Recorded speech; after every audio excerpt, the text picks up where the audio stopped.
Okay, all right. Let's get into this. This game in Chicago, it's not just another game. This feels like everything. It really does. The pressure is immense. Immense is the word. Because if we lose this one, we fall to 2-8. Now, look, let's just be real. 2-8 almost certainly means the end for Brian Daboll here. Yeah, that 2-8 mark is historically pretty final for coaches. It's a massive number. It's agonizing just thinking about it, but... For you listening, we're pulling out the absolute must-haves, the keys from this plan to steal this win and, frankly, save the season. Exactly. It's all laid out.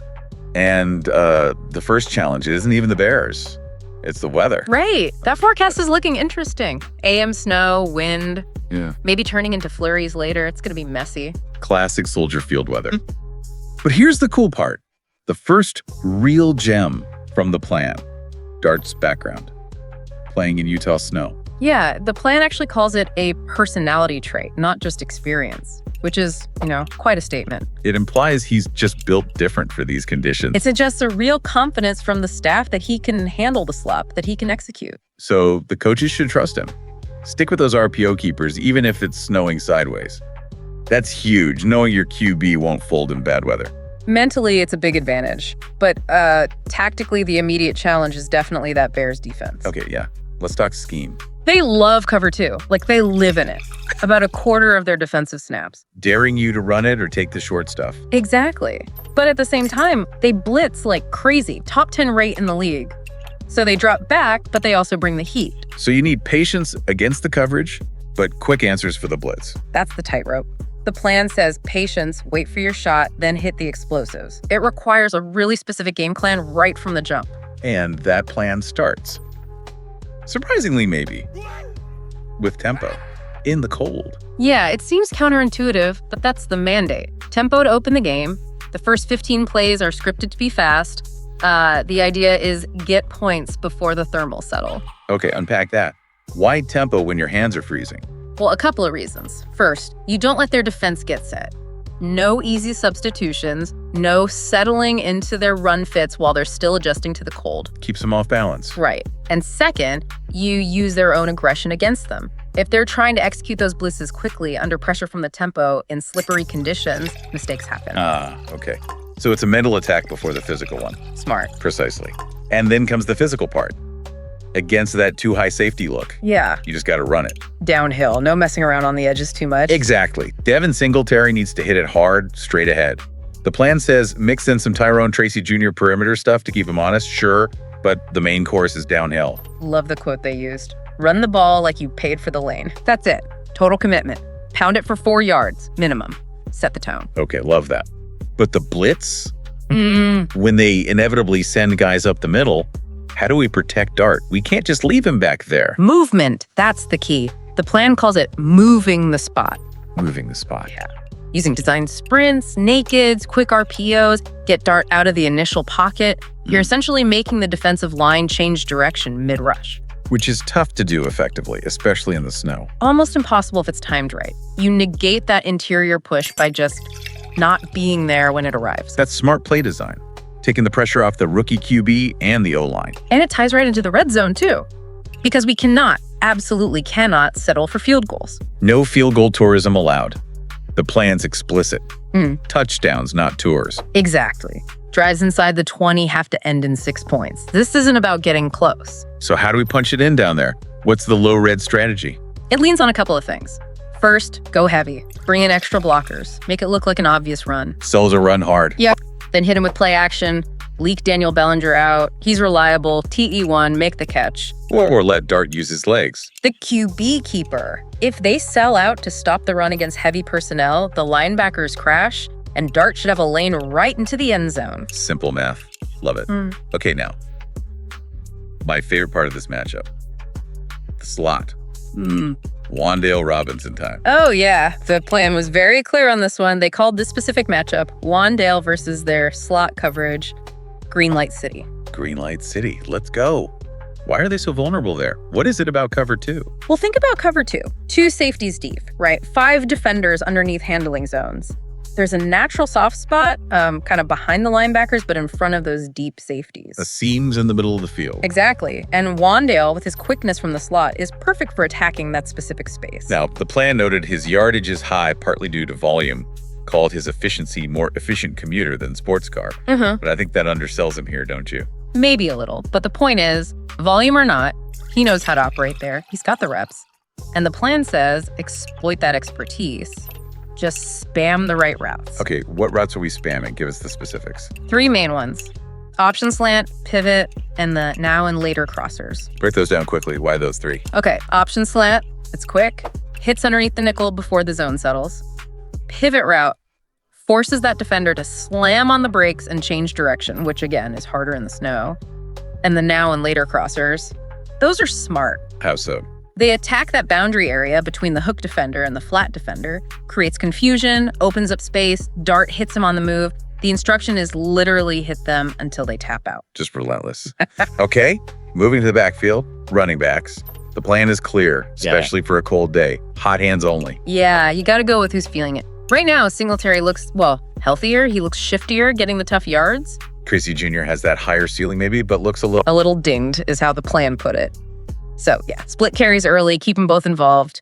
But late in the game, especially if it's a grinded out snow game. You need the guy who can find, what was the phrase, 4 yards in a phone booth. Exactly. That tough runner who just churns out yards through contact when there's nowhere to go. You ride that guy. Makes sense. And good to see Bellinger locked in as TE1. Reliable, hands down field. And I like the accountability piece for the pass catchers too. Simple rule, right? Catch the ball, play more, drop it, play less. Performance equals playing time. Crucial when you have a young QB who needs dependable targets. Definitely. All right, let's talk protection. The O-line, always a topic. If Eldon Muir can't go. Then the swing tackle rotation has to be ready. No excuses. Preparedness is key. But the real key, according to the plan, isn't even the tackles. It's the interior. Absolutely. That's where Dart needs the clean pocket. If the guards and center can hold up, give him that stable platform to step into throws. It changes everything. Instead of throwing off his back foot under duress. Right. The plan says good interior blocking turns Dart's under pressure stats into a Pinterest board? Oh, that's great. Yeah. Like, makes chaos look clean and organized. Yeah. It really underscores how much the line impacts his mechanics. It totally does. Gives him the time, the vision. Lets him be that clean pocket surgeon we know he can be. And quick note on depth. If guys get banged up at receiver, which happens in these slugfests, players like Cam Scatterbo. And it's Scatterbo, yeah. Scatterbo, they need to be ready.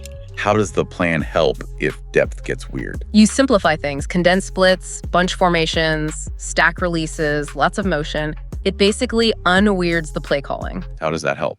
It creates manufactured leverage, forces defenders into tight spaces, makes their reads simpler, relies less on winning one-on-one deep downfield, creates easier throws. Got it. Okay, let's flip to the defense, stopping the Bears.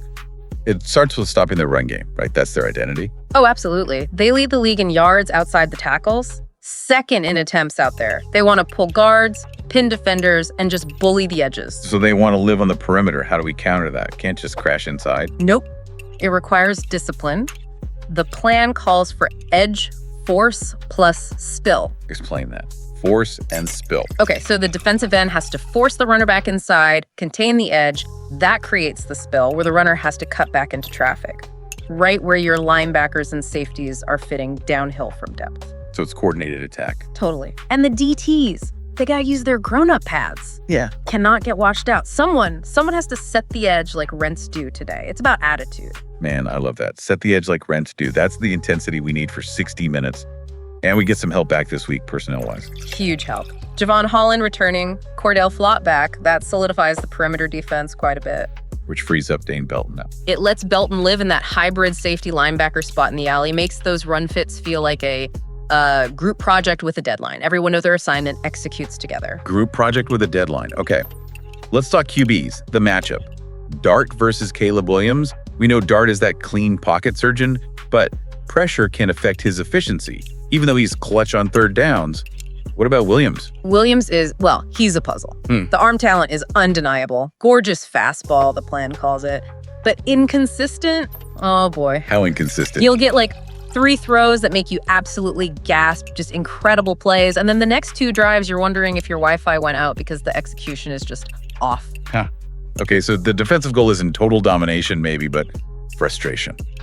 Force the mistakes. Exactly. Make him build long drives, methodical drives, in the cold. Don't let him rely on just reacting and making splash plays. Make him think. The longer the drive, the colder it gets, the more likely inconsistency creeps in. Needs discipline from our guys. Drew Phillips needs a clean game. No easy first downs via penalties. Absolutely none. And Tyler Nubin coming downhill, confident angles. Having Holland back helps there too. And the big guys up front Yeah. cannot get washed onto an inside zone. That's the other piece. They will try to run it inside too. Gotta hold the point of attack, win that battle at the line. Okay, before we get to predictions, let's talk about the fun stuff. Yeah. The shot plays. When we take our chances, what's the Giants' shot menu look like? All right, 3 key plays designed for touchdowns. First, dart keeper off a sprint out bluff. Fake the sprint pass, defense flows that way, dart cuts it upfield. Uses his speed. Nice. Second, Singletary GH counter at the goal line, power run. Pulling guard, aiming for immediate surge right at the goal line. Punch it in. love a good counter. And the third one, the strategic one. The Wandale slot glance RPO. But Okay. here's the key. Run it after 3 straight downhill runs. Set it up. Exactly. Yeah. Defense is selling out, thinking run, run, run. Then bam. Quick RPO glance route right into that void Wandale owns. Easy pitch and catch for 6. That's beautiful setup and execution. Okay, moment of truth. My sanity depends on this. That 2-8 scenario is just unthinkable. What are the predictions from the plan? 2 paths laid out. First, the Optimist Brew. I'm listening. Give me the optimist. Giants win 29-23. The thinking is dart balls out, the defense makes plays. Kayvon Thibodeau, called Burns in the source, has a big day. It's a pride game. Maybe some weird scoring with 2-point conversions. Inject that optimist brew directly into my veins. Okay, fine. For balance, what's the other one? The realist roast, Bears win 31-23. Figures a late Chicago TD stretches it out. It really feels like this game decides, do we use this plan to turn cover 2 into cover who? Or do we face the 2-8 music and everything that comes with it? Yeah. It's the turning point, no doubt. So as you're listening, think about those questions from the plan we talked about. Yeah. Who should be RB1 right now? Singletary. Tracy Jr. keeps splitting. First TD dart keeper. Wandale. Bellinger PA. Or a defensive score. And what's the most critical part of handling this Chicago weather? And maybe a final thought to chew on, building on all this. We talked offense, defense, personnel, but it might all hinge on something fundamental, that defensive front. Holding the line. Yeah. Can they really avoid getting washed on due inside zone? Can they truly set the edge like rent is due? If that defensive line makes those run, fits that group project that actually gets an A+O, keeps the Bears from bullying them. Then maybe the whole offensive plan, darts debut, everything else, actually has a chance to work. Exactly. That fight in the trenches, stopping the run, that might be the single biggest, maybe unheralded key to keeping the season alive. Just wanted to say a massive thank you for tuning in to Big Blue Tea. Absolutely. And, a huge shout out always to Black Freezy TV. Oh, For definitely. the fantastic programming, the production, everything that makes this possible. Yep. Their work behind the scenes is just really appreciated. It really is. This has been Big Blue Tea.